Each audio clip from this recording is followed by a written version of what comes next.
नमस्कार, आपकी न्यूज में आपका स्वागत है। तकनीक बेहद तेजी से बदली, अपग्रेडेड डेस्कटॉप और लैपटॉप आ गए हैं। हो सकता है कि आपने भी कभी डेस्कटॉप या लैपटॉप खरीदा हो। अगर आप इसका इस्तेमाल नहीं कर रहे हैं तो बेहद महंगा ये कंप्यूटर अब घर के किसी कोने में यकीनन धूल खा रहा होगा। बेशक आपकी बहुत सी यादें उससे जुड़े होंगी, लेकिन आपके लिए कबाड़ किसी का बेशकीमती तोहफा हो सकता है। आपको पता है क्या? एक छोटी सी पहल से कैसे छोटे छोटे बच्चों का भविष्य संवर सकता है, यह हम आपको दिखाएंगे। साथ ही जिस तेजी से हम ई वेस्ट को पैदा कर रहे हैं, उससे निपटने के लिए कुछ ऐसे कदम भी हैं जो कि बहुत जरूरी हैं उठाने के लिए। भारत में हर साल 17 लाख टन कचरा निकल रहा है। हर साल ई वेस्ट में 5% की बढ़ोतरी हो रही है। यह ई वेस्ट अगर बेकार पड़ा रहे तो आपकी सेहत के लिए कितना खतरनाक हो सकता है, यह भी आपको बताएंगे। तो इससे पहले कि आप घर में पड़े कंप्यूटर को कबाड़ी के हवाले करने की सोच रहे हो, यह खबर आप जरूर देखिए, क्योंकि कबाड़ी से ज्यादा इसकी जरूरत किसी और को है। देखने में मामूली और पुरानी तकनीक वाले इस पीसी को तुषार सुधारने में लगे हैं। पुराने ना इस्तेमाल में आने वाले पर्सनल कंप्यूटर को फिर से चालू हालत में लाना बेहद संयम का काम है, लेकिन तुषार ये साल 2014 से कर रहे हैं। 100 से ज्यादा कंप्यूटर्स तुषार अब तक दुरुस्त कर चुके हैं। तुषार किसी कंपनी के लिए नहीं, बल्कि गरीब बच्चों के लिए ये कंप्यूटर ठीक कर रहे हैं। अब जब ये कंप्यूटर ऑन हो चुका है तो तुषार इसको मंजिल तक पहुंचाने चल पड़े हैं। इस पीसी की मंजिल है सिग्नल शाला।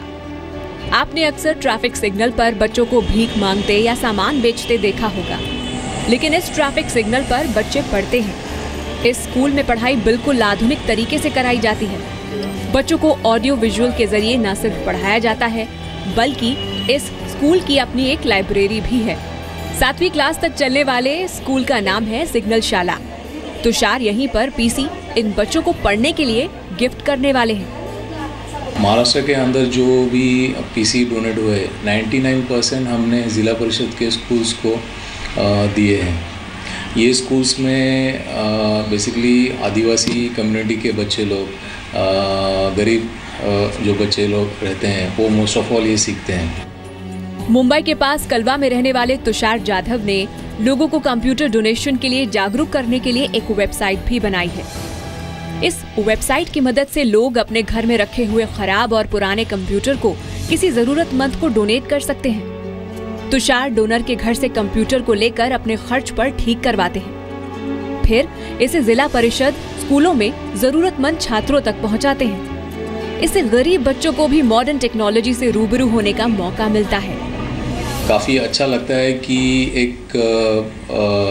ये कॉन्सेप्ट से जो भी ये बच्चे लोग हैं जिन्होंने कभी पीसी देखा भी नहीं है, वो आज ये सीख रहे हैं। तुषार ने इसकी शुरुआत 2014 के आखिर में की थी।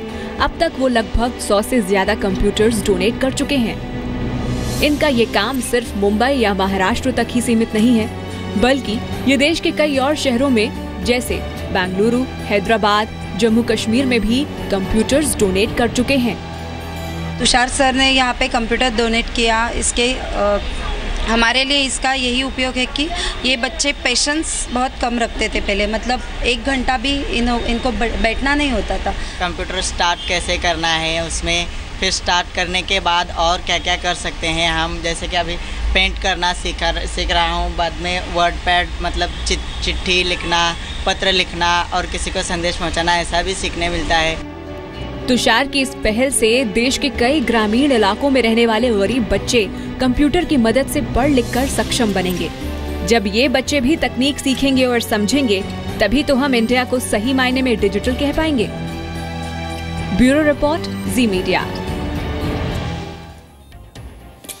तो तुषार की यह पहल न सिर्फ गरीब बच्चों को तकनीक से जोड़ रही है, बल्कि देश को ई वेस्ट से बचा रही है।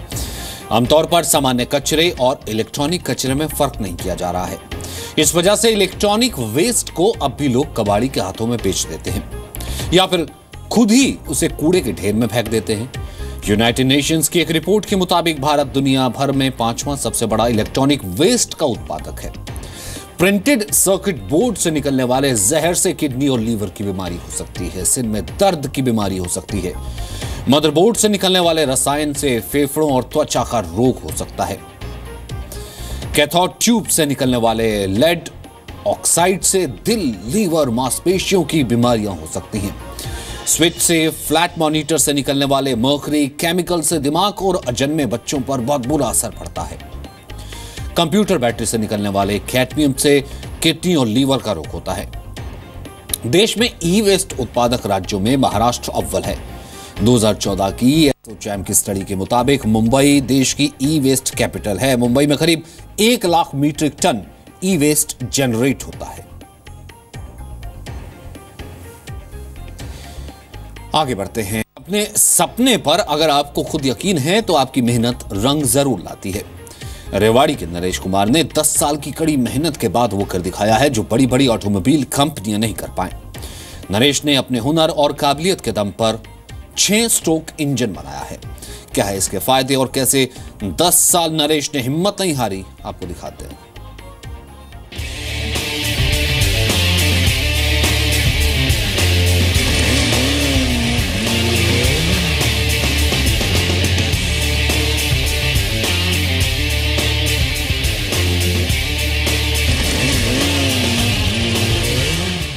लेटेस्ट टेक्नोलॉजी, बिल्कुल नई डिजाइन, ये वो बाइक्स हैं जो इस साल भारतीय बाजार में लॉन्च होने वाली हैं।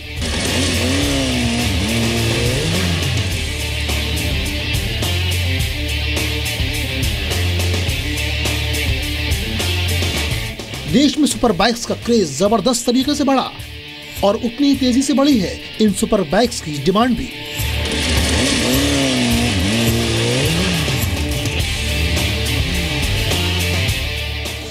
लेकिन इन सुपर बाइक्स में भी वो खास फीचर नहीं है क्योंकि ये सभी 4 स्ट्रोक बाइक्स हैं। लेकिन रेवाड़ी के गांव धारण ठाणी के रहने वाले नरेश कुमार ने बाइक का 6 स्ट्रोक इंजन तैयार किया है। नरेश केवल 12वीं पास हैं, लेकिन नरेश ने वो कर दिखाया है जिस पर अभी दुनिया भर के ऑटोमोबाइल एक्सपर्ट्स फिलहाल माथापच्ची ही कर रहे हैं। नरेश जब 12वीं में पढ़ते थे तब अचानक सर से पिता का साया उठ गया। फिर पढ़ाई छोड़कर राजस्थान में स्पेयर पार्ट्स की दुकान खोली, लेकिन नुकसान सहने के बाद एक इंस्टीट्यूट में ऑटोमोबाइल की ट्रेनिंग ली। यही नरेश को 6 स्ट्रोक इंजन बनाने का आइडिया आया। साल 2009 में नरेश ने इंजन का डिजाइन तैयार किया और फिर file national research development corporation में जमा कराई। इंजन के डिजाइन का पेटेंट कराया ताकि कोई इंजन के डिजाइन को कॉपी न कर सके। मेरी इस टेक्नोलॉजी को आप यूज करोगे तो उसके अंदर 12% यानी फ्यूल की बचत होगी, यानी उसमें 8% यानी 8% फ्यूल ही की खपत आएगी। एक तो ये फ़ायदा है। दूसरा ये फ़ायदा है कि 45 स्पीड पे जब आप इंजन को चलाते हो तब उस पर एवरेज देता है। मेरी इस टेक्नोलॉजी से आप 55 से 60 की स्पीड पे चलाओगे तो वही एवरेज देगा जो 45 स्पीड पे इंजन 4 स्ट्रोक इंजन एवरेज देगा। 6 स्ट्रोक इंजन बनाने के लिए नरेश ने नए तरीके से इंजन को डिजाइन किया है।